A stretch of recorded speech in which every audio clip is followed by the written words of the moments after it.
Grace and peace, family. I hope everybody's doing good this morning. I know. I've been gone for a minute now. I'm back with the Bible. Listen, I was going through my healing, and when I'm not feeling good, Dad puts me in isolation and he don't let me work, which is fine. But I'm back, and I'm going to make sure that I get y'all this information. Now, one of the things you're also going to notice is that my content's going to start to veer more into guidance, because that's really what I'm here to do. I'm here to be an earthly spirit guide to help you navigate being on the planet, doing it right, and aligning you with your higher self. So yes, I'm still going to be posting my Bible studies. Watch them. But yes, I'm going to be giving you guidance on how to navigate so that you align with your higher vibrational self. And that's what it is.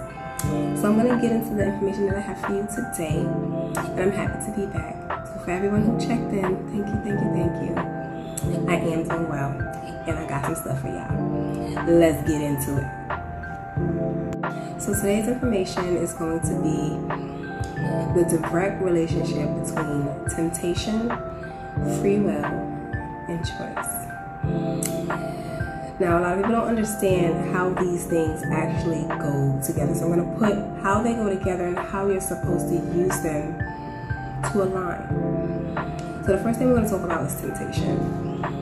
Temptation is our ability to partake in desire that helps you align with your soul's development. With temptation, you're able to see aspects of yourself to help groom your growth. So, a lot of people automatically think, temptation is, that's negative. It has a negative connotation, and honestly, it's not. Being tempted is not bad. How you use your temptation and what you allow yourself to partake in because of the temptation can be deemed negative if it keeps you low vibrational, right? We need to be tempted. It helps you grow. If nothing ever happens to you, you will stay the same. So temptation is a very necessary part of our development here on Earth. Next thing we're going to talk about is free will. That is our gifted ability to consciously partake in the temptation. So when you are tempted, you aren't held by having to make a certain choice. Every choice you make is based on what your soul's desire is. Now, that desire can be swayed based on your moral compass.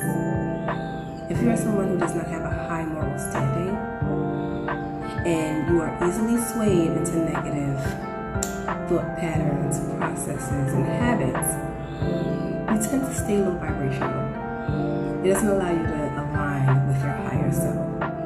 So understanding that you have a chance to decide using your free will how the temptation is going to affect you is really important.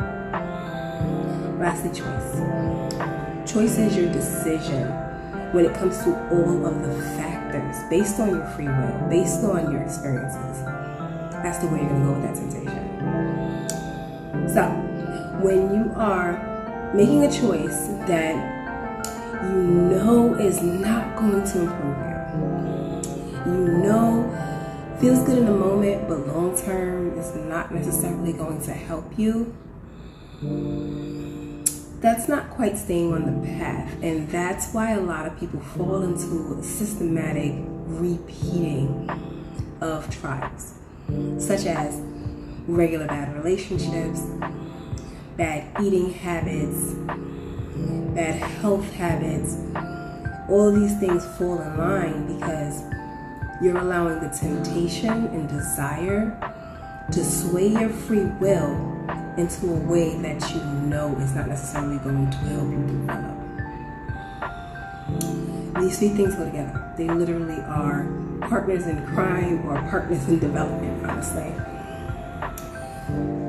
We are supposed to use temptation to help us align with ourselves morally. When you are tempted, it gives you a chance to make a decision that is going to improve you. If you continuously decide you're not going to make that decision, unfortunately, you're going to keep getting the same temptation. It's going to come in so many forms, but it's going to be the same until you align. It's like a test you have to keep repeating. But the whole purpose of that test is to get you to the next level, to sway your choices to now align with your higher self. As you do so, you'll find that you don't walk into the same temptations again. I've heard of people who said, I always date the same type of people. That's because there's a temptation there, there's a desire for that same type of person that you have not yet kicked. Whether it's, I like people who have muscles, but you're not looking at the heart and soul of the person. You're going to get a whole lot of people with muscles, but the relationship won't work because there's no love there. So what you're getting is superficial.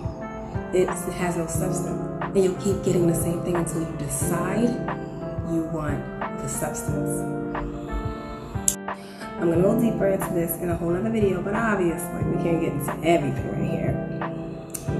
But start thinking about what your temptations are saying to you and what you're doing with your free will to make the choices that are going to align you with your higher self. Once you really start paying attention to that, every time a temptation comes up, you look at it and you're like, if I make the choice I want to make, am I going to be where I want to be? You'll start to realize that you align differently with yourself. And that's when the balance starts to come in. Alright, I'm going to leave this here, you guys. Again, I'm feeling better, so I'm going to start making sure that I'm posting again regularly. You guys have a blessed day. Stay prayed up. I love you. Love and light. Peace.